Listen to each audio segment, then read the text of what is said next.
After underwhelming with its original Pixel Buds, Google's new True Wireless earbuds stack up well against the competition, with a comfortable fit and strong performance. When Google unveiled its new True Wireless Pixel Buds 2, $179 last October, they seemed like a big upgrade over the original models.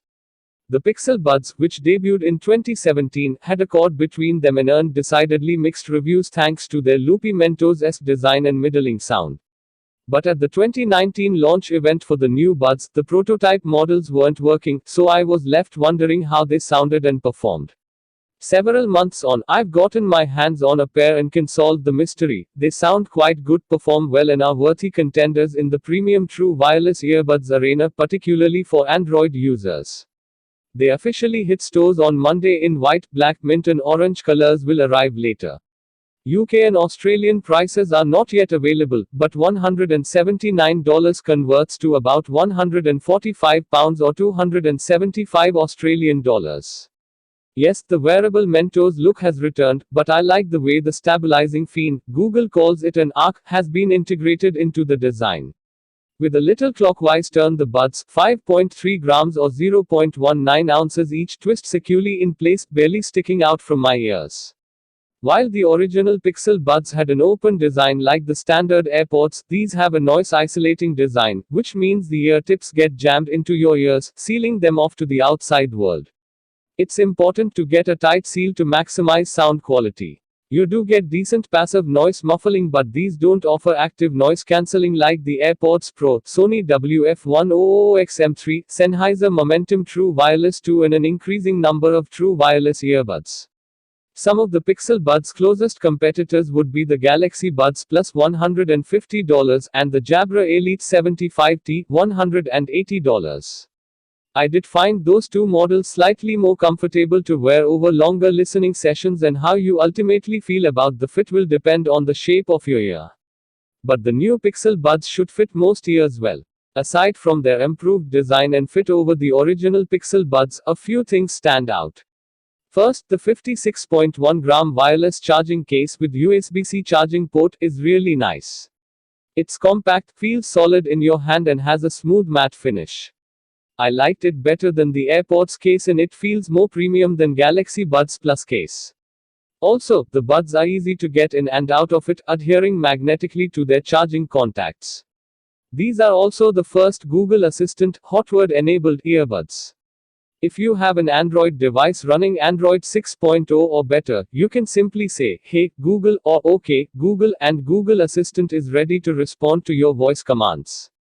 The AirPods and Beats Powerbeats Pro have always-on, hands-free Siri, and Amazon's Echo Buds have the same feature for Alexa.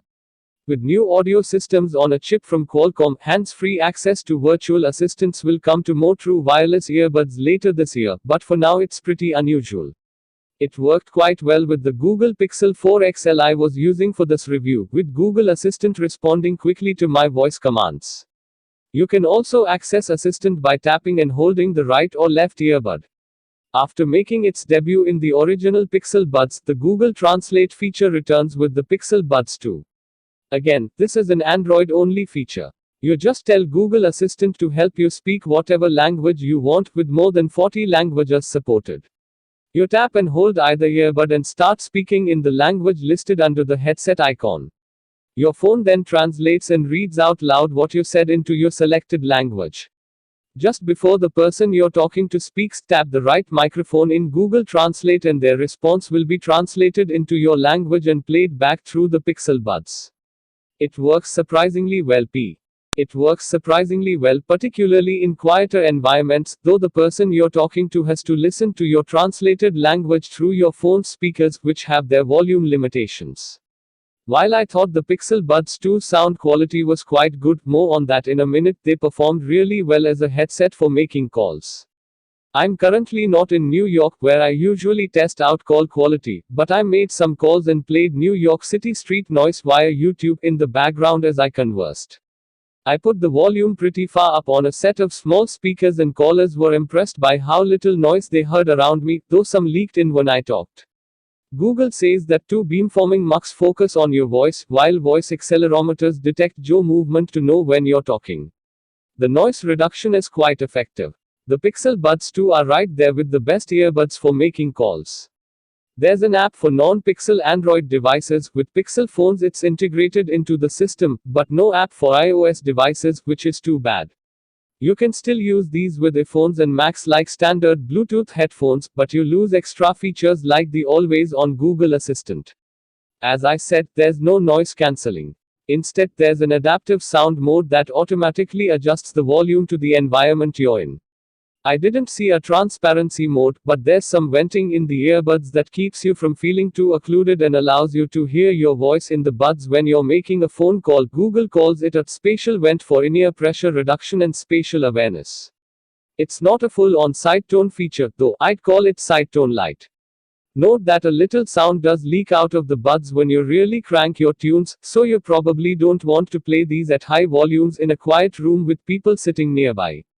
Dual IR proximity sensors detect when the buds are in your ears and automatically pause your music when you pull one out of your ear and resume when you put it back in.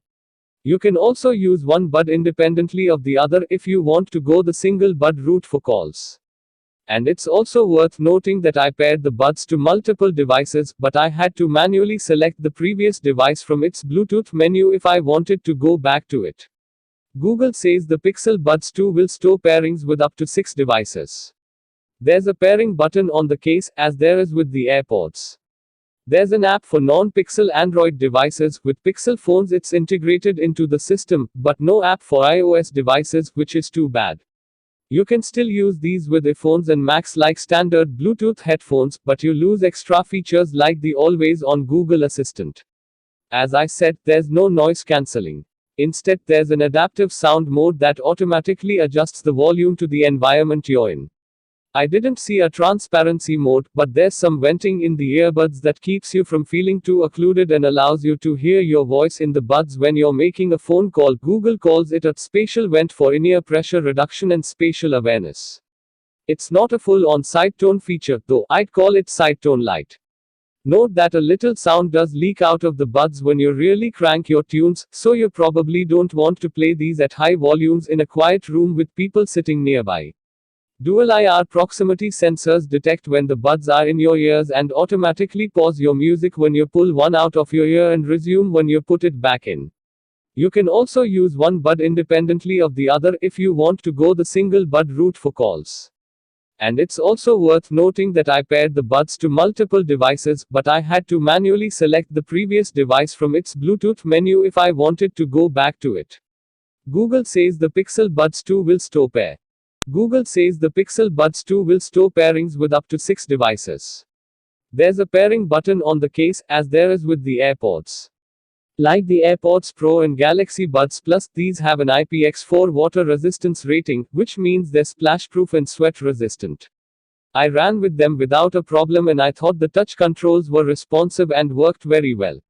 A swipe feature allows you to control volume from the buds themselves. Except for minor Bluetooth glitch or two, my wireless connection remained rock solid and I was able to wander pretty far from my phone, more than the usual 10 meters, before losing the connection.